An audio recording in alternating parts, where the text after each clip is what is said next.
भीम के पास 100 हाथियों के बराबर बल होने की कथा महाभारत की कई कथाओं और लोक मान्यताओं में वर्णित है।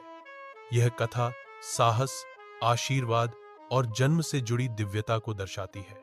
जब पांडु को महात्मा किंदम के शाप के कारण संतान उत्पन्न करने में असमर्थता हो गई, तब कुंती ने दुर्वासा से प्राप्त एक दिव्य वरदान के माध्यम से देवताओं का आह्वान कर संतान प्राप्त करने का मार्ग अपनाया। कुंती ने वायुदेव, पवन देव का आह्वान किया और उनके आशीर्वाद से भीम का जन्म हुआ।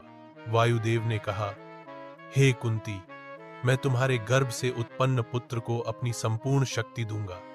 उसमें 100 हाथियों के समान बल होगा। वह बलशाली, अजेय और युद्ध में अप्रतिम होगा। भीम के जन्म के समय ही उसने जैसे ही रोना शुरू किया, धरती कांप उठी और पास के जंगल में हाथी और सिंह भयभीत होकर भागने लगे। एक बार कुंती वन में सो रही थी और भीम उसकी गोद में था। तभी वह नींद में करवट बदल गई और बालक भीम हाथ से फिसलकर नीचे एक तेज बहती नदी में गिर गया।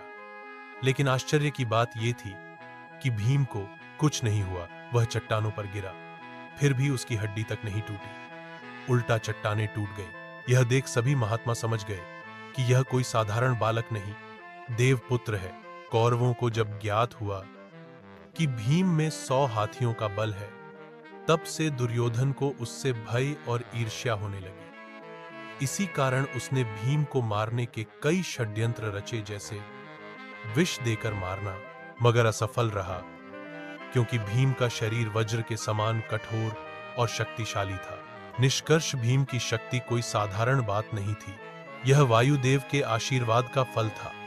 इस दिव्य बल ने उसे महाभारत के युद्ध में अजेय योद्धा बना दिया, जिसने कई राक्षसों, कौरवों और महायोद्धाओं को परास्त किया।